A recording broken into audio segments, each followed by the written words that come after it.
Hi YouTube, we just got the Campfire chat, we just finished watching it and I have some notes here and some screenshots that I want to go through. I do have to say, starting off, that this was not very impressive, but there are some, there's a light at the end of the tunnel, I guess.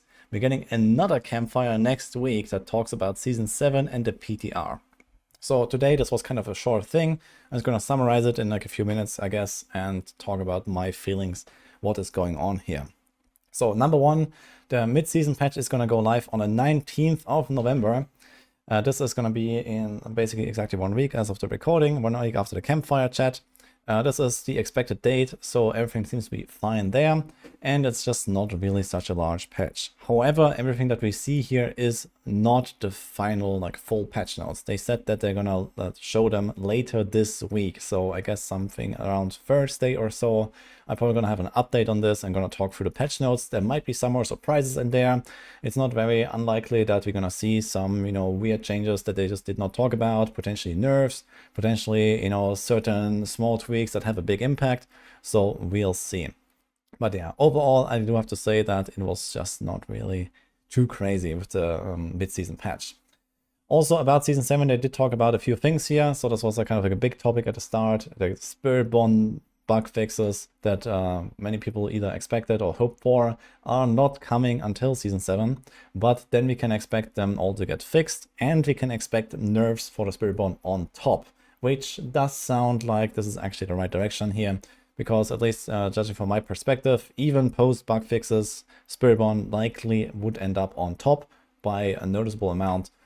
So I think this is generally fine. So I would expect stuff like maybe Rod of Capreleke to get nerfed. I would expect maybe some other like mechanics to get nerfed, like Jaguar Hall and so on. But they have not given us any specifics. This is something we're gonna see on the Season 7 PTR and in the Campfire next week. So get ready for that. And PTR is going live after Thanksgiving. So this is like end of November, probably like start of December, something like that. We're going to be playing the PTR basically just in time before PoE 2 early access, where I will be spending a lot of time in the next like 1 or 2 months basically. So hopefully we're going to get that done before that, and then we can go blast PoE basically. So that's my perspective here. But yeah, for now, we don't know what will come in Season 7. As I said, this is going to be next week. For the mid-season patch, so there will be buffs to all classes in the mid-season patch. So summarized a little bit, I can also show this here on the side. Barb, all the core skills are getting adjusted. Also some little aspect changes, like Battle Mat aspect gets a buff. That seems like somewhat useful for something like Mighty Throw, for example, and other weapon swap builds. Druids are getting buffs to all key passives. This seems a little bit questionable here. So I don't have any problem with the barb buffs, I gotta say, this is fine. I expected something like this already, but not really too much here. Mighty Throw will still be like the number one thing. But yeah, for the Druids, I do have a bit of an issue with this, because they're buffing all key passives supposedly. At least that's what they wrote here, but they only showed like those 2 changes. So I'm not 100% sure what will happen. But yeah, this means that most likely they're also buffing the already good key passes like Bestial Rampage, and we will still rely on, like, for example, a lot of shapeshifting. They're not really fixing anything fundamental here for example, making human form druids a bit more viable or something like that. This could be a thing in Season 7. I've given a lot of feedback about this stuff, for example, and hopefully we're gonna see something there. For now, we're just getting more numbers thrown at stuff, which leads us to the first problem, for example, one with nature, the buffing companions. Not that I mind like a buff to companions or something like that, but they don't really seem to understand the problem, for example, that companions just has tons of bugs, which makes it weaker than it should be, which don't seem to get addressed. So with another numbers buff, with season after season after season, they do numbers buffs to companions without ever fixing its fundamental underlying issues. And we see like a similar pattern with some of the other stuff here. So this is kind of what upsets me the most about this change. Not that I'm worried that companions are suddenly too strong or something like that. So I'm going to talk more about the underlying bugs and problems here for some of the other class changes, but we see the first like part of this pattern already on the druids, and that makes me unhappy. However, there's also this here. We got a tornado buff, so mostly the Storm Chasers aspect is getting a huge damage buff, so that is a ridiculous number buff here. That's like probably the single most powerful aspect in the game, at least for druids, I guess, at this point. If you compare like Tornado without it to Tornado with it, I guess. So it also shows that we're probably moving more in the direction of power creep and just throw big numbers on stuff.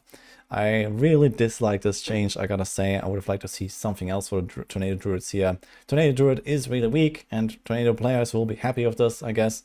But, you know, it moves us further in this direction of something very unhealthy for the game's future. So I really hope that they will eventually reconsider and fix stuff in proper ways, at least. But yeah, we have this. We also have a Basilisk buff. That is actually kind of interesting. I don't think that Basilisk is getting, like, you know, into like meta territory or so, but for like a Torment 4 Earth speed farming build or something, that sounds really cool. You can now continuously apply Petrify automatically using the weapon against bosses. So this was kind of like the big problem that this weapon had. It was not used for any purpose at all since last season, and well, maybe now we might see someone use it at least. So that could be something at least. Then we have the Necromancers. Very small stuff here. Necromancers are the best performing class overall outside of Spiritborn. So I wouldn't really have expected very much. We also don't see any bug fixes that bring Necromancers down, because there are some builds based on bugs. For example, the Blood Artisan's Kiras is very bugged right now, making at least the Spirit Wave build very powerful and these kind of things.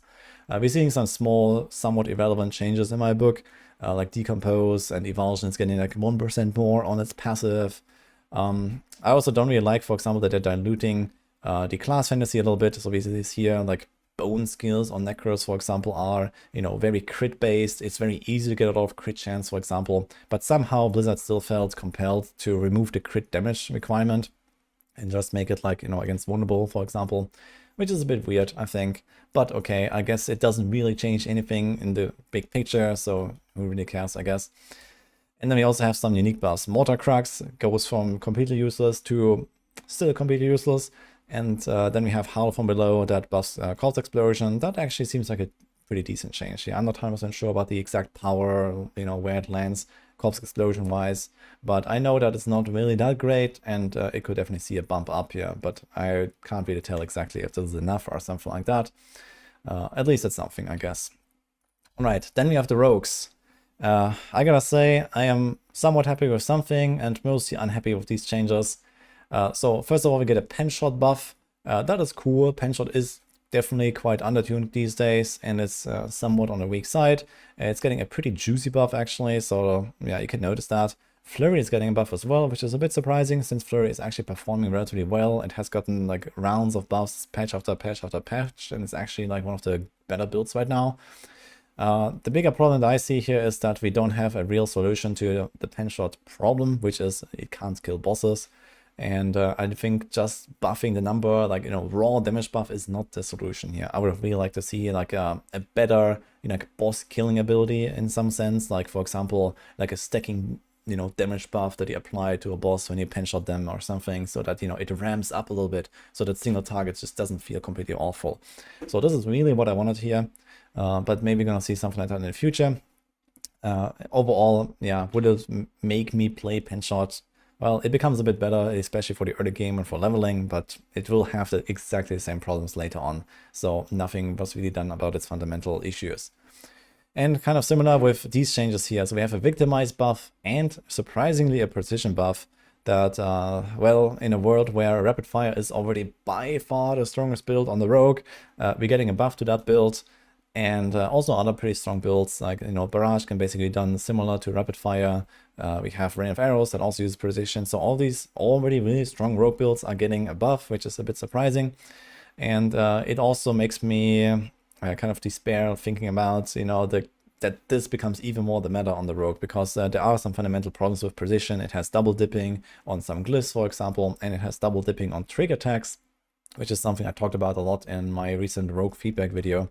And it seems also, again, that Blizzard is not really going to address these fundamental problems that make certain builds, like, you know, either overperform, underperform, or just generally unfun.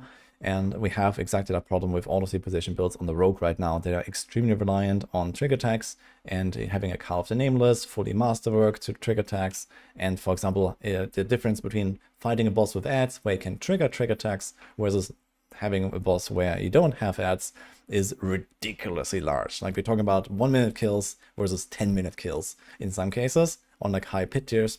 And it sounds like we're just not really getting a solution to this bug fix. But or not a bug fix, but to this problem, I mean. Maybe something is happening in Season 7, maybe this is why they're buffing precision already, you know, in advance of like a trick attacks nerf, but it also feels kind of odd because they, you know, why would you not do it at the same time, for example? But yeah, this is how it works. Also the Victimize change, yeah, Victimize could definitely see a bump up, that is fine, but again, it doesn't change the fundamental problem of Victimize just being clunky and unfun. I've played it a bunch this season, and it feels so bad because it has an internal cooldown, and I suggested to, for example, cut that cooldown in half. This would not overbuff it, and it would just make it feel a lot better to play without really getting into server issue problems or something like that. But they just throw some more numbers on it and call it a day. So I'm also unhappy with this change, I gotta say. Yeah. Sorcerers. Sorcerers got generally some pretty good buffs, I gotta say. It doesn't really solve, you know, Sorcerers just feeling generally weak, but it does solve at least some of the weak builds feeling extremely terrible. So one example here is Combustion. I think this is actually one of the good changes here. So they're making it scale with your damage to burning enemies bonus. So you can now maybe go for that, you know, temper your stuff towards this, and you would actually have like a real scaling option for your burning builds. This was seriously a problem on the class. So Incinerate, just kind of, you know, really good leveling, and then it falls off really hard. Same problem with Fireball, really good for leveling, and it falls off, and like it's not even a build really later. So now you actually have a bit of like an option here, and let's see how this will play out. I didn't do any numbers on it, but it actually sounds like a pretty hefty buff in the late game for these kind of builds, and that's a good thing, I believe. We also have Avalanche, which is like an overall unused, like little used, I guess, key passive, so that's getting a buff. It has a higher proc rate, it gets an extra damage buff. They did say that this will now scale with your stats, and you can scale this key passive, but this is not what it says on the tooltip. So I'm not sure if they just said something wrong or if there's actually something going on that is not shown on the tooltip. It just says that it says 25% against 25% extra against vulnerable. So maybe they actually mean that it is increased by vulnerable damage, similar to, let's say, Victimize on a rogue. I don't know, but maybe it helps some of those builds. There's also this buff here to Ice Shards aspect, and they talked about this is going to be like a huge benefit to Ice Shards. I gotta say, I hard disagree with that. I'm also very unhappy about this change. I really love Ice Shards. In fact, this is the first Sorcerer build I ever made was Ice Shards back in Season 1. And I really loved it. But the problem is it has negative boss damage. And what they're doing is they're buffing the AoE damage and not the boss damage of this build. So enjoy, guys, your 12-minute boss kills. And we have aspect of Charged Flash that Charged Bolts is also just kind of bad.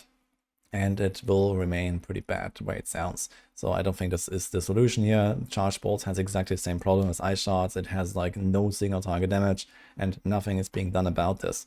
So we have kind of the same picture here for a lot of these old class changes. They're just throwing more numbers on stuff without ever like fixing any of the problems, and I don't really like that. But yeah, this is what we got here. Same with Incinerate. Incinerate is getting another buff here. With like the aspect of overheating actually becoming useful. So maybe that is actually like a build to play now. I think Incinerate could be something, and we'll see. But yeah, overall, I gotta say I'm not too happy with most of these class changes. Besides the Barb core skill buffs, I think they were fine. And then some small stuff here, like, you know, this here and this and this. Yeah, everything else I'm kind of like unhappy with, I gotta say. Then we have the Spiritborn. So Spiritborn, as I mentioned, is not getting super nerfed until Season 7. For now, they are buffing Razor Wings and Withering Fist and Toxic Skin. So Razor Wings, yeah, it will go from whatever to slightly less whatever. I guess right now with all the bugs, it's actually kind of like a playable build, but I think it needs way more than that. It needs like a cool unique or something like that.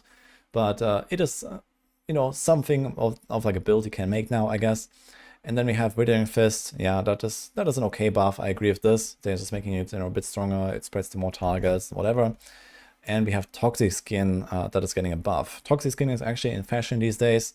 There is a Toxic Skin build that may probably doesn't survive Season 6 with the bug fixes coming in Season 7. But at least for now, I guess this build is going to get even stronger with like a buff to Toxic Skin. So we'll see on the Season 7 PTR if that remains a thing.